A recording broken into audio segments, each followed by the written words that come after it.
All right, folks, we're back for another optics review, which is hands down my favorite thing to review. And we're gonna answer what are the best 15 power pair of binoculars. Now, as always, I wasn't able to review every single pair on the market, but I looked at the Sig Zulu 10, the Maven B.5, and the Swarovski SLC. All of these are 15 by 56. As usual, I used a forced ranking scoring system. So what that means is the best pair of binoculars in each category gets a score of 1, second best 2, third best 3. And at the end of the review, the pair of binoculars with the lowest score wins. So I broke the scoring system down across 4 different classes: descriptive, construction, optics, and viewing performance.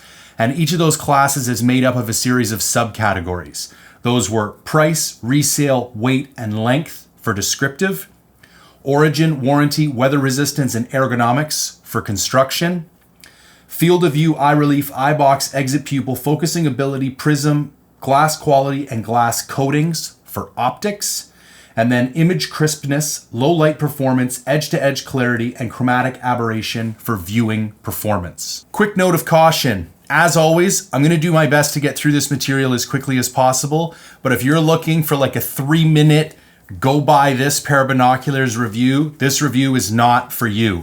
I'm going to dive into the details. I have been testing some of these binoculars for over 5 years now. I've been using the Swarovski SLCs for at least 5 to 6 years. I have had the Mavens for almost, I wanna say 7 or 8 months now, and I've had the Sigs for 6 or 7 months. So I have had all 3 of these binoculars out in the field on various hunts, and I've also had them just out for pure testing days to have them back to back in a variety of circumstances. So I feel very confident about the data that I've gathered and the conclusions that I've come to. One quick note before we dive into the review. I launched a Black Friday sale for my guided black bear hunts in British Columbia. Now, I recognized after I did that, only giving people 2 or 3 days to decide whether or not they wanted to come on a guided hunt was a little unreasonable. People got to talk to spouses, people got to get time off work. It's a large financial investment. So lots of people reached out, and I gave them all until the end of December to make up their mind. And I said, as long as you commit with me by the end of December, I will honor the discount pricing. And I thought to myself, if I'm going to give those people until the end of December, it's only fair that I give everybody until the end of December. So here's the deal. Spring, any weapon, black bear hunts in the coastal mountains of British Columbia. I'm discounting these hunts by as much as 20% depending on the details of the hunt that you book. What time you're coming, how many people, etc. If you want any more information, jay@mindfulhunter.com, and I'm happy to dive into the details, but it's spring of 2025 is the only time that this discount is good for. This will be the cheapest these hunts will be all year, guaranteed. I won't be having any more sales, and you need to commit by the end of December. There are any weapon hunts. You can do archery, you can do rifle, whatever you want. Again, you want any more information, jay@mindfulhunter.com. Okay, let's dig into the review. First up, price. All these prices are in USD.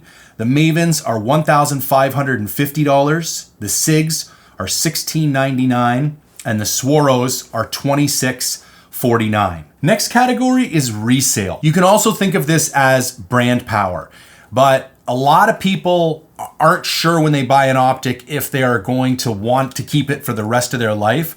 So I think there should be recognition given to those optics that because of maintaining such a good reputation or having such a good warranty, they're very easy to sell on the open market. Now, Swaro obviously takes first place in this category. I have sold many optics over the last few years because I buy them for review and then need to sell them. And Swaros are super easy to sell every single time. And tied for second place are the Mavens and the Sigs. I'd say these are both moderately easy to resell because they both have an unlimited lifetime warranty. That helps you sell things pretty quick. They just don't have the name recognition that Swaro does on the used market. Moving on to weight. Maven's clocked in at 45 ounces, the Sig's at 42.7 ounces, and the Swaro at 42.3 ounces. So Swaro in first place, Sig in second, and Maven in third, although there's only 0.4 ounces difference between the Sig and the Swaro.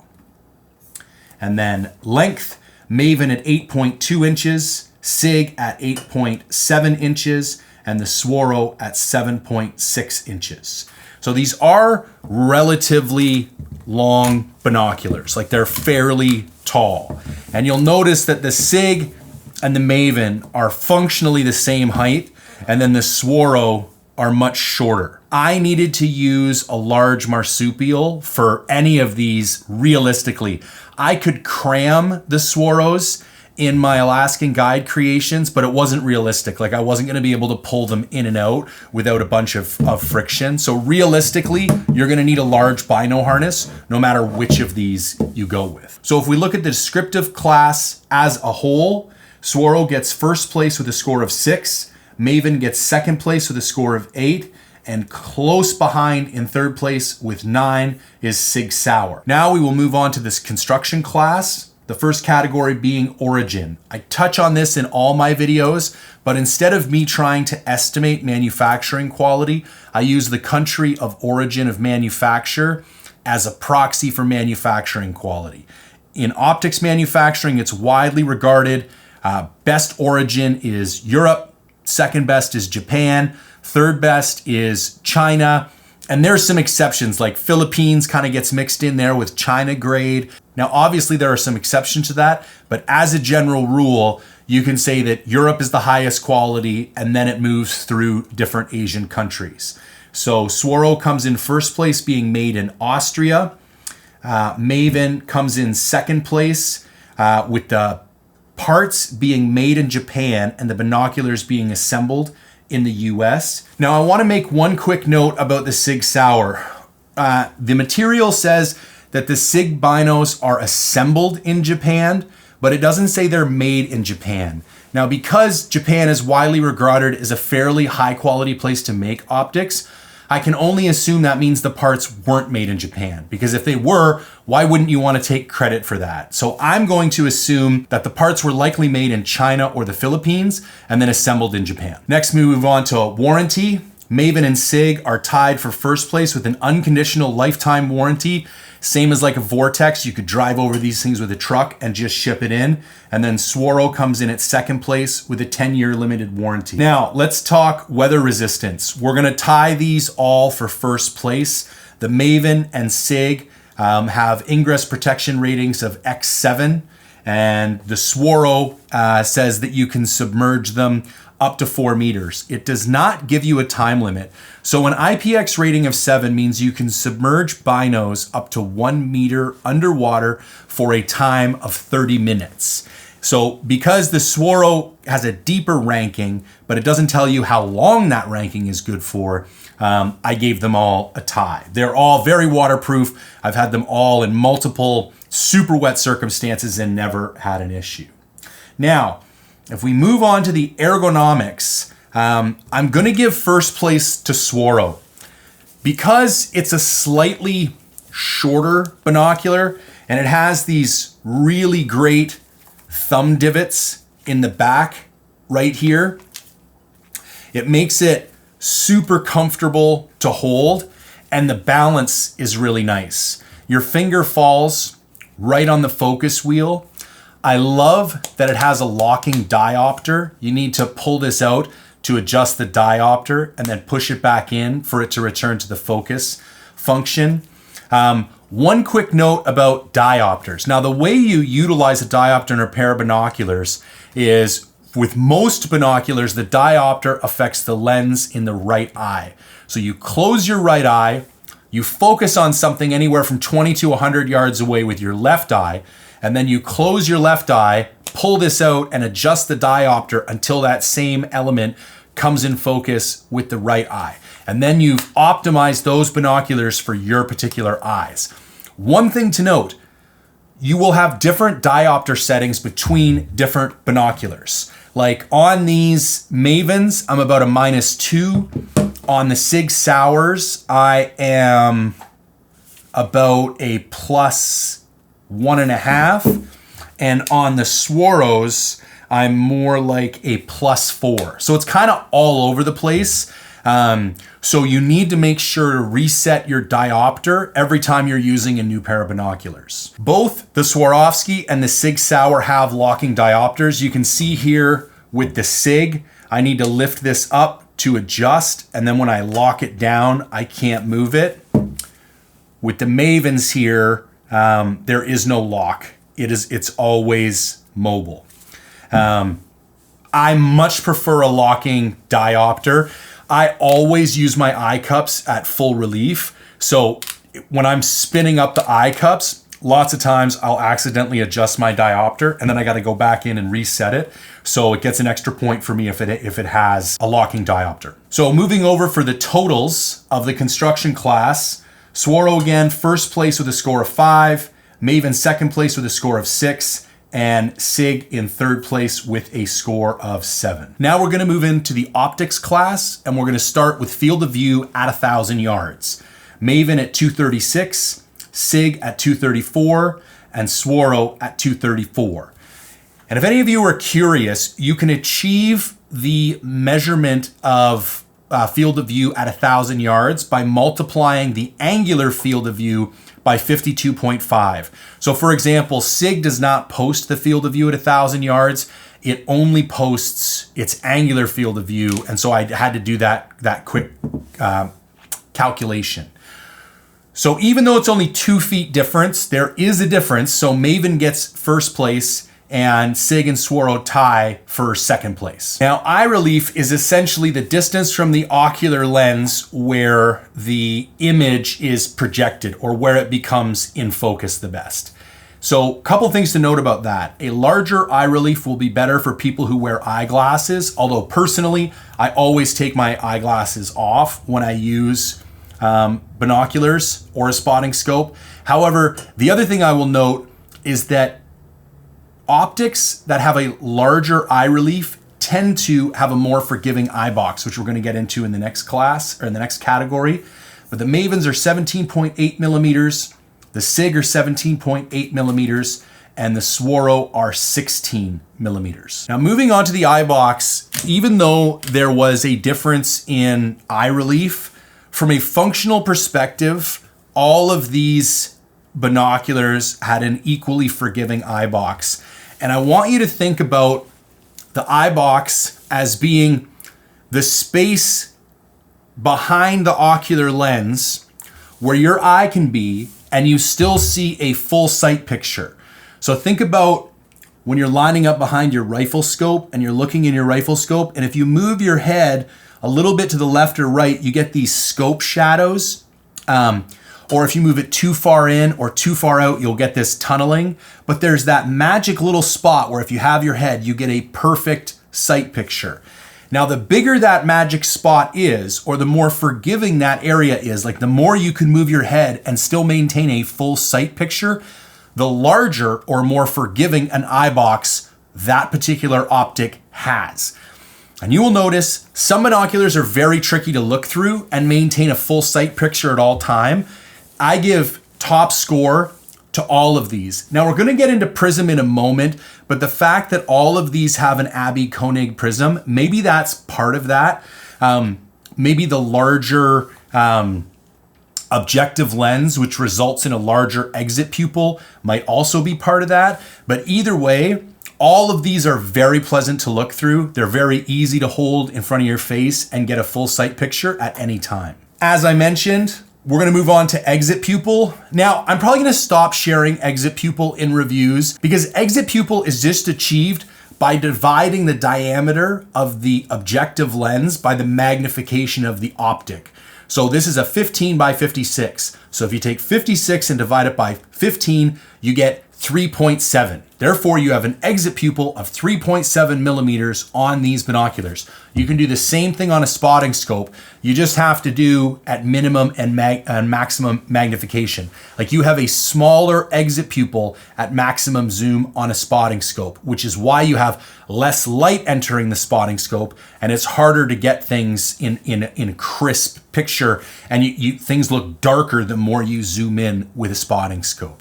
So if we are assessing three binoculars with the same dimensions, like the same measurements, 15 by 56, obviously they will all have the same exit pupil. But I wanted to clarify that because I've seen some people throwing around exit pupil, like you could have two pair of binoculars that were both 10 by 42, but somehow this one had better light gathering ability because it had a greater exit pupil.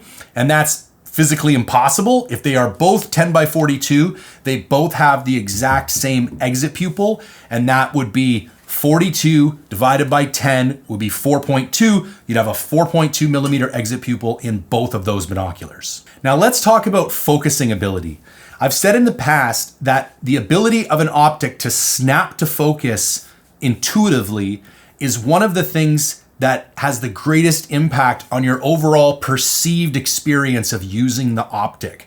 Some optics, you're constantly searching for focus, like you're going past, you're coming back, and you're never really sure if the object of interest is in as much focus as possible. I will say, for me, surprisingly, the Maven and the Sigs tied. These snap to focus very easily, and it's always abundantly clear the moment that that layer that you're looking at comes into focus, you're like, oh, I'm done, boom, that's in focus. The Swaros, they weren't bad by any stretch, but they just weren't as tight as the Mavens and the Sigs. Now, what I think that has to do with is depth of field. When you have a shallower depth of field, you have less likelihood of hitting that object perfectly with the focus. And if you think about it this way, you have less forgiveness for the amount of area that will be in focus at any one given point of time. And so if I had to make a guess, I would say that the Swaros have a slightly shallower depth of field.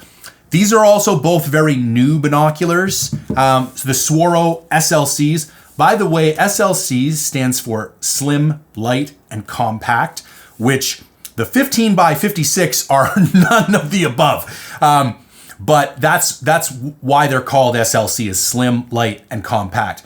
These are the second gen SLCs. These are the newer SLCs. I think the newer SLCs came out in 2018. It could be 2020. I don't remember, but these are from the newer generation.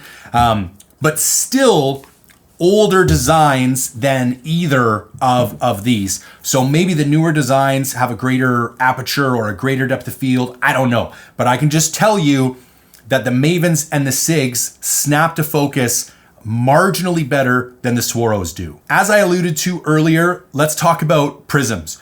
There are essentially two styles of prisms used in most optics today. One is an Abbey Koenig, one is a Schmidt-Peshan. All three of these binoculars have Abbey Koenig prisms. Now, Abbey Koenig prisms are more expensive, primarily because less places make them. I think there's only 6 factories in the world that make Abbey Koenig prisms, and there's multiple places where you can have Schmidt-Peshan prisms manufactured. Now, there are greater light transmission in Abbey Koenig prisms, but they also, as I mentioned, are more expensive, and they tend to be a little bit heavier, and they need more room because the light is reflected less times. Light gets reflected 3 times in an Abbey Koenig prism, and it gets reflected 5 times in a Schmidt-Peshan. So the fact that all of these have an AK prism, they all tie for first place. Now, let's move on to glass quality. I would like to give a note at this point to Maven for their transparency. One of the most difficult things about doing optics reviews is actually finding out all this information without just relying on like marketing jargon, like to actually find out the technical information about what each component is made of. And if you go on any product page on the Maven website, you're going to see if it's a binocular, you will see a binocular comparison PDF link underneath the technical specs. And if you click on that, it gives you like 40 categories across all their binos, and it will tell you exactly what each component is made of. So for example, if we're looking at the glass quality in the B.5 series binoculars, is the only binocular in their line that has fluorite glass, but fluorite glass is very high end. They also use fluorite glass in their S series spotting scopes. I have their newer S3A 67mm spotting scope, which I'm going to be posting the review of in the next couple of weeks. And I was astonished at the quality of that spotting scope, having reviewed one of the C-line spotting scopes previously from Maven. And once I realized the fundamental difference was that it was fluorite glass for the S line and that wasn't in the CS line, that made perfect sense to me. So anyways, the Maven and the Swaro both tie because they are essentially both made of fluorite glass. Now, the one thing that I want to note about the SLCs, you can kind of think of Swaro as coming in tiers. So the NL would be the upper echelon, the EL would be mid-tier, and the SLC is one tier below that. And if you go over to spotting scopes, it's kind of the same thing. The ATX and the ATC line are tied for top tier, and the ATS is second tier. And the primary difference from that is the lack of field flattening lenses. So the ELs are made with the same glass as the SLCs, but they don't have the field flatteners in the SLCs that are in the ELs. So the glass quality takes a little bit of hit as far as the amount of area that it can view at any one time, but it results in the SLCs, the glass in the SLCs being a touch brighter than the glass in the ELs. All of that is to say, Maven and Swaro tie for glass quality because they're both using fluorite glass. Now Sig is using what they call HDX glass. And all they say is that it's a combination of ED, which is extra low dispersion, and HT, which is high transmittance. And these are kind of two different technologies. If you go look at high-end Zeiss optics, they will use SCHOTT, SCHOTT, HT glass. High transmittance glass is different than extra low dispersion glass. These are two different technologies used. One is used for better definition and better crispness. The other one is used for better light transmission. So there are several elements in an objective and an ocular lens within a binocular. So all I can assume is that they're using a combination of ED and HT lenses in order to make up their element groups. But I don't know anything else other than that. And what I know for a fact is that they're not using fluorite glass in any of those elements in those combination lenses where these two do. So Swaro and Maven tie for first place. Sig comes in at second place. Now we're going to move on to glass coatings. Glass coatings is a very difficult category to rank because all manufacturers are using kind of marketing jargon like Swaro Dur and Swaro Clean and Spectra Coat. Essentially, there are a few different categories of reasons that lenses get coated. For one, it could be for oil and dirt or moisture, like to keep physical interference off of the lens. Or they could be coating for phase correction, or they could be fully multi-coating for to reduce reflection and glare. But I can tell you that all of these have some kind of coating on them for oil, dirt, water, scratches, and reflection. I cannot tell you with any scientific objectivity that one of these coatings is any better than the rest, other than the fact that it wouldn't be a stretch to think that Swaro's the most expensive, so they're probably using the best. However, I can't tell you that definitively, so I'm not going to give them a differentiation in score, and I'm just going to tie them all at one. I'm currently looking to have somebody on the podcast who could dig more into the science of coatings, because coatings really are a fundamental component of the optic. You can have two optics using the exact same glass. For example, Zeiss and Tract both use shot HT glass, but Zeiss has Zeiss's legendary coatings and Tract does not. And I can tell you, as much as I liked Tract, looking through Tract optics is significantly different than looking through like a Zeiss Victory Line optic. So working on getting you some more clarification on coatings moving forward. So if we look at the optics class in total, Maven comes in first place with an 8, Sig comes in second place with a 10, and Swaro comes in third place with an 11. And I know that's really gonna stick out to people, but that was by the thinnest of thin margins that Swaro came in third place. And it's fundamentally because it had a field of view that was 2 feet smaller than the Maven, which is negligible, arguably. The eye relief was 16 millimeters compared to the 17.8 of the Maven and the Sig. And in my opinion, the focusing ability was not as good on the Swaros as it was on the Maven and the Sigs. Let's move on to our last class, viewing performance. So this is a combination of scores for image crispness, low light performance, edge-to-edge clarity, and chromatic aberration. And I'm not going to get into the individual scores in each of those categories. I'm going to talk about them as a composite. So first of all, let's talk about Maven and Swaro. Functionally, I cannot tell the difference between these two binoculars optically. I can't. I've had them out at the same time in several different situations. Sometimes I feel like the Mavens are a hair brighter. I was in Alberta guiding mule deer this year, still taking bookings for 2025, by the way. So if you want to come do a kick-ass archery hunt in Alberta, jay@mindfulhunter.com. But I had a lot of very early morning glassing opportunities. It's essentially like 90% of your work on that hunt happens in the first hour and a half a day. And you're basically putting bucks to bed that you're gonna go chase for the rest of the day. So you really gotta be on your A game.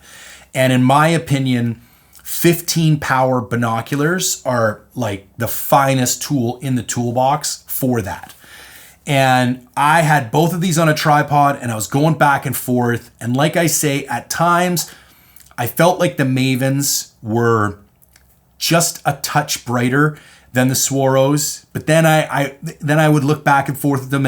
So I can't say definitively that they're brighter, but from an optical perspective, from a viewing performance perspective, I cannot tell the difference between the Swaro and the Maven. So I'm giving them a tie for first place.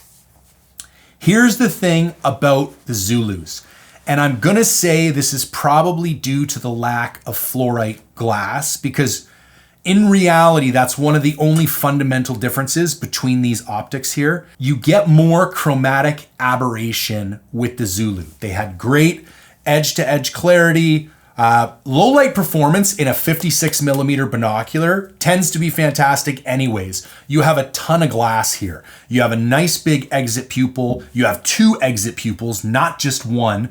So counterintuitively, you tend to actually get more light than you do in like a big spotter. Like if I'm looking through my big spotting scope, it's an ATX 85 millimeter and I'm at 25 power. That means my exit pupil is 3.4 millimeters. So not only is that exit pupil 0.3 millimeters smaller than the exit pupil in one of these barrels, I have 2 exit pupils. So I essentially have 7.4 millimeters of exit pupil in these binoculars compared to 3.4 millimeters of exit pupil. And that's the diameter of the hole that the light gets through. So it's a hard limit to how much light that particular optic can gather. So at low light, like for that first half an hour of the day, I don't even use my spotter because the 15s are a way better device and they capture way more light.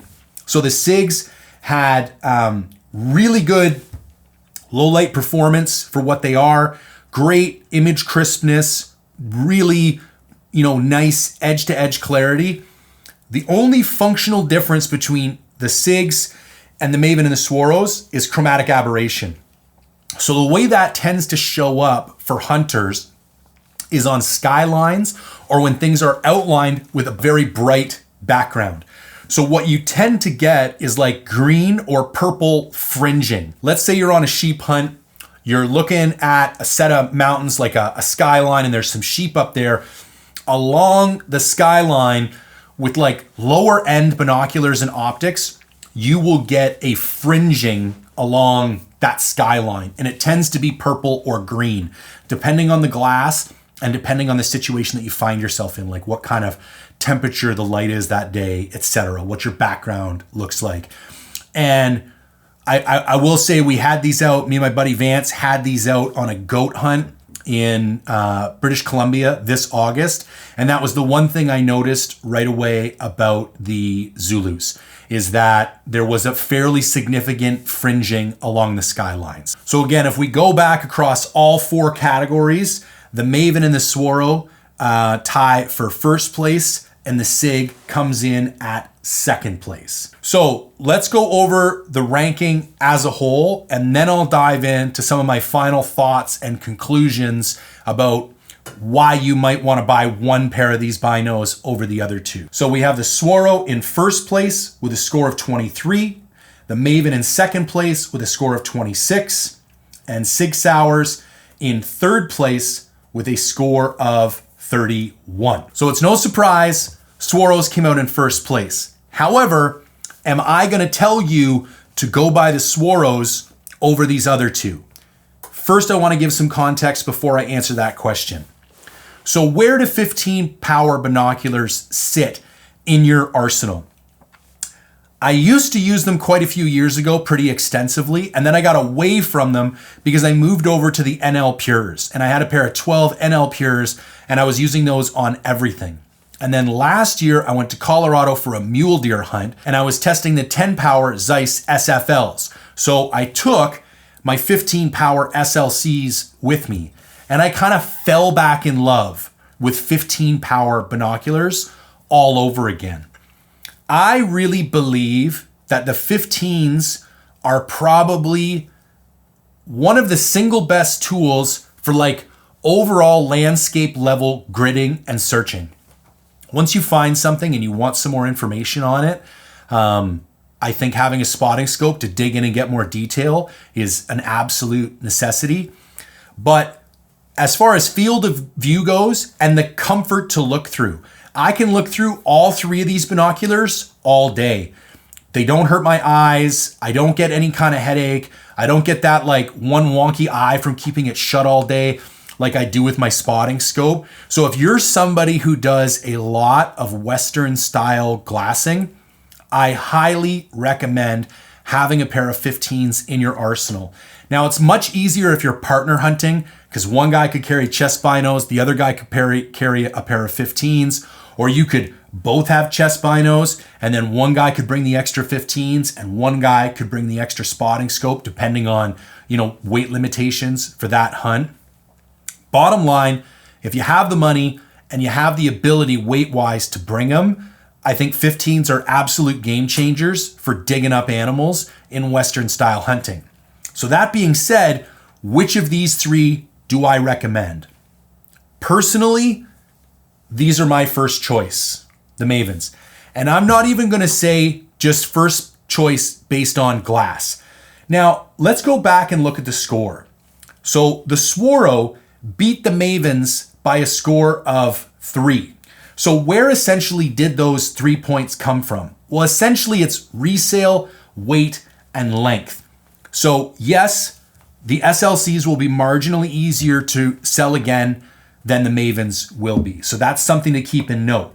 Now, if we look at the weight, there's only 2.7 ounces difference between the Swaros and the Mavens. And then the length, there is almost an inch different in height between these two binoculars. However, you're going to need a large binocular harness no matter which of these you go to. So that's essentially, because if we go back over the rest of the categories, like if we go to construction, there's only 1 point separating the Maven and the Swaros. If we go to optics, the Maven actually got 3 points better than the Swaros because it had a better field of view it had better eye relief, and it had a better focusing ability. And then the viewing performance was equal on the two. And then finally, if we go to price, these are $2,649 US, unless you can find them on sale. These are $1,550 US. So these binoculars are $1,100 cheaper than these binoculars. And from a functional perspective, I think they're identical. And here's the funny thing. Normally when I do like my editor's pick, I'm telling you that this is a better value option and you're gonna be sacrificing a certain degree of performance, but because of the savings in money, for most people, it's worth it. This is one of those rare times when I would actually rather own the less expensive option. Hand to God, right now, if I had to go out and just buy a pair of 15 power binoculars, I'm buying the Mavens. So where does that leave these other two? Listen, these are the gold standard as far as most people are concerned. And I know people that even when there's optics that come out that are better than an equivalent Swarovski option, they have to own the Swaro because they won't be able to sleep at night if they know they don't. If that's the case, feel very comfortable buying these binoculars. You will own them for the rest of your life. They are arguably the best, if not tied for the best, 15 power binocular you can buy on the market today. And you're just paying for peace of mind. You're paying for the fact that they've got a little silver bird on them and they say Swarovski on the side. And that's fine if that's what you need to feel comfortable about your purchase. And then what about the Sigs? Where do the Sigs live? I personally think Sig specializes in hybrid products like electro-optics. I'm also reviewing two other Sig products right now. I have the second gen Kilo 10K ABS range finding binoculars, and I have the third gen image stabilizing binoculars. And when it comes to hybrid optics like that, like putting together range finding and glass, or image stabilizing in glass, or when it comes to a rifle scope, the ability to put a ballistic solver in a rifle scope and then have it talk to Onyx on your phone and do all that crazy stuff, I think Sig is clearly leading the way. I can tell you right now, both those other two products that I'm reviewing are coming in very, very highly ranked. They're knocking it out of the park with that stuff. Where I don't think they knock it out of the park is just with their pure glass. I think to have these be $150 more than the Mavens, but not have any fluorite glass. And although they have the locking diopter, my one beef on this is the focus wheel. Very, very stiff focus wheel. And that really irritates me because it impacts the quality of the user experience when it doesn't have to. This is an engineering problem that could have been fixed before it came to market. And so that kind of bothers me. That being said, if you're like a Sig loyalist, the difference in viewing performance between this pair of binoculars and these two pair of binoculars, if it's not in fractions of a percent, it's certainly in single digits of a percent. It is very, very small. To the naked eye, most people are not going to be able to tell the difference between these three binos. And if the Sigs were a little bit cheaper, maybe they would be in more competition with the Mavens. But as I mentioned at the beginning of the video, all three of these are phenomenal. I think having a pair of 15s in your arsenal is essential if you have the extra money. If you don't, you're going to do just fine with a pair of 10s or whatever it is you've got in your harness. So I hope that review is useful. I hope that helps you to make a more educated buying decision moving forward. If you like unbiased, non-sponsored gear reviews like this, I would greatly appreciate your support by joining Mindful Reviews. So you can go to mindful-reviews.com, sign up, become a member. If you join between now and December 15th, you will be automatically entered to win a Prime RVX 34 compound bow. Great community over there, great set of forums, monthly giveaways for kick-ass prizes. I would really appreciate the support. Also, if you book a guided black bear hunt in British Columbia by the end of December, you can receive up to a 20% discount. And again, just shoot me an email, jay@mindfulhunter.com. I'd be more than happy to send over all the appropriate information, hop on the phone, have a chat, whatever. If you could take a moment and engage with this content, bump it up in the old algorithm, hit the like button, hit the subscribe button, I would greatly appreciate it. And as always, thank you for tuning in.